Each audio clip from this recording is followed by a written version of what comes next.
Hello friends, welcome to my YouTube channel. In this video we will study about India in 1950. So let's start. 26 जनवरी को हमारे India के अंदर Republic day celebrate किया जाता है और इसका कारण है क्योंकि 26 जनवरी 1950 को हमारा जो कॉन्स्टिट्यूशन था, हमारा जो संविधान था वो पूरी तरह से लागू हो गया था। दैट इज़ हमारा संविधान केम इनटू फोर्स।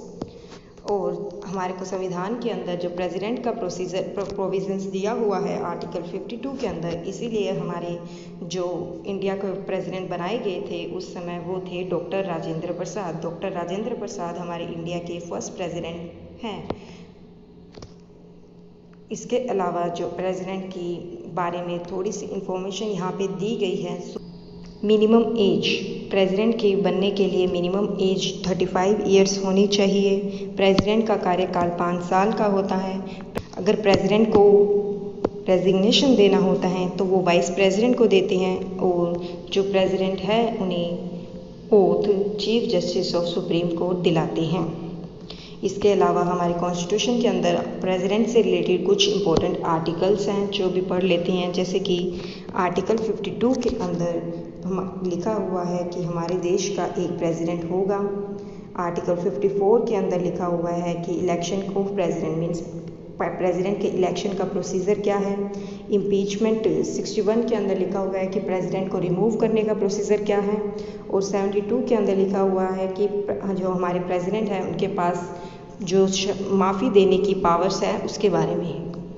किसी भी क्रिमिनल्स को माफ़ी देने की पावर प्रेसिडेंट के पास होती है। वो चाहे तो उनकी जो फांसी की सज़ा है वो भी टाल सकते हैं। इसके अलावा 25 जनवरी को हमारे इंडिया के अंदर इलेक्शन कमीशन का फॉर्मेशन किया गया था। 25 जनवरी को इलेक्शन कमीशन का फॉर्मेशन हुआ था, इसी कारण 25 जनवरी को वोटर्स डे भी सेलिब्रेट किया जाता है। इलेक्शन कमीशन के बारे में आर्टिकल 324 के अंदर लिखा हुआ है हमारे कॉन्स्टिट्यूशन के अंदर, जो कि पार्ट 15 में है। इलेक्शन कमीशन का हेडक्वार्टर न्यू दिल्ली के अंदर है। It is a constitutional body. Election commission एक कॉन्स्टिट्यूशन बॉडी है क्योंकि इसके बारे में कॉन्स्टिट्यूशन के अंदर लिखा हुआ है। और हमारे इंडिया के जो प्रेजेंट चीफ इलेक्शन कमिश्नर हैं वो है सुशील चंद्र। सुशील चंद्र हमारे इंडिया के प्रेजेंट 2021 के चीफ इलेक्शन कमिश्नर हैं, जो कि अभी रिसेंट चुने गए थे अप्रैल के अंदर। इलेक्शन कमीशन को प्रेसिडेंट अपॉइंट करते हैं जो कि है Ramnath Kovind. Present election commission का कार्यकाल 6 इयर्स का होता है। इलेक्शन कमीशन का कार्यकाल 6 इयर्स का होता है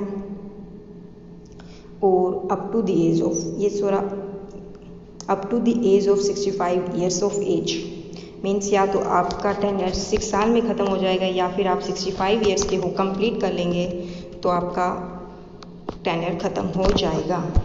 जो हमारे इंडिया के फर्स्ट चीफ इलेक्शन कमिश्नर थे वो थे सुकुमार सेन। सुकुमार सेन हमारे इंडिया के फर्स्ट चीफ इलेक्शन कमिश्नर थे। इसके अलावा इलेक्शन कमीशन के अंदर 3 मेंबर्स होते हैं, तो 1 चीफ इलेक्शन कमिश्नर और 2 अलग इलेक्शन कमिश्नर। सो राजीव कुमार उनमें से एक है और दूसरी सीट अभी वैकेंट है। इसके अलावा 28 जनवरी को सुप्रीम कोर्ट का फॉर्मेशन सुप्रीम कोर्ट इस्टेब्लिश किया गया था। सुप्रीम कोर्ट के बारे में आर्टिकल 124 पार्ट 6 के अंदर लिखा हुआ है। ऑफ इंडिया हमारे प्रेजेंट चीफ जस्टिस हैं NV रमाना। जस्टिस NV रमाना हमारे इंडिया के प्रेजेंट चीफ जस्टिस हैं जो कि 48 नंबर के हैं। और जो हमारे चीफ जस्टिस का टेन्योर होता है वो up to 65 years of age होता है। इसके लिए कोई पर्टिकुलर ईयर नहीं है, बस 65 इयर्स ऑफ एज अगर आपकी कंप्लीट हो जाती है देन आपका टेन्योर ख़त्म हो जाएगा।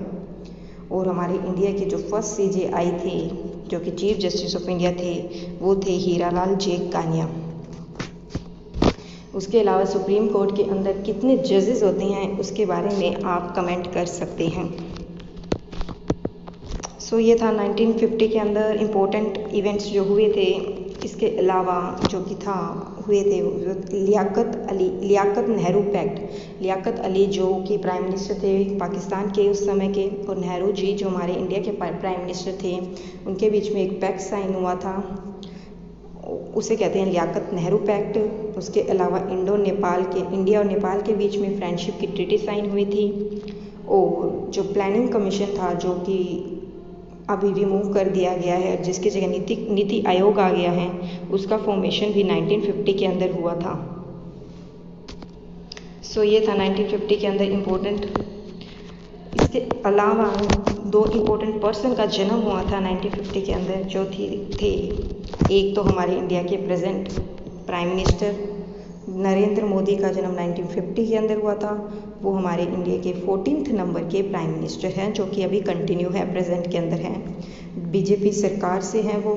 मेंबर ऑफ पार्लियामेंट है वो वाराणसी की सीट से, और वो गुजरात के चीफ मिनिस्टर भी रह चुके हैं फ्रॉम 2001 टू 2014, और 2014 से वो हमारे इंडिया के प्राइम मिनिस्टर बन चुके थे। ये उनका सेकंड टर्म है एज ए प्राइम मिनिस्टर। सो ये था नरेंद्र मोदी, इनका जन्म हुआ था 1950 के अंदर। इसके अलावा एक और इम्पोर्टेंट पर्सन का जन्म हुआ था, वो है एक्चुअली रजनीकांत का जन्म भी 1950 के अंदर हुआ था। रजनीकांत के बारे में इम्पोर्टेंट सब कुछ आपको पता है, आपने सुना ही है रजनीकांत के बारे में। तो मोस्ट इम्पोर्टेंट रजनीकांत के बारे में जो रिसेंट है वो है 2021 के अंदर उन्होंने दादा साहेब फाल्के अवार्ड जीता है। रजनीकांत को 2021 का दादा साहेब फाल्के अवार्ड मिला है। सो ये आपको याद रखने की ज़रूरत है। और दादा साहेब फाल्के अवार्ड से हम थोड़ा सा उनके दादा साहेब फाल्के अवार्ड के बारे में पढ़ लेते हैं। दादा साहेब फाल्के अवार्ड का जो इस्टेब्लिश हुआ था वो 1969 के अंदर हुआ था, और दादा साहेब फाल्के अवार्ड के फर्स्ट विनर थे वो थी एक्चुअली देविका रानी दादा साहेब फाल्के अवार्ड की फर्स्ट विनर हैं। सो ये 1950 इंडिया के बारे में सब कुछ जितना हो सके, जितना इम्पोर्टेंट था 1950 इंडिया के बारे में, वो सब कुछ यहाँ पर लिखा हुआ है। सो ये इन्फॉर्मेशन आपको हेल्प करेगी अपनी एग्ज़ाम्स में। Thank you for watching.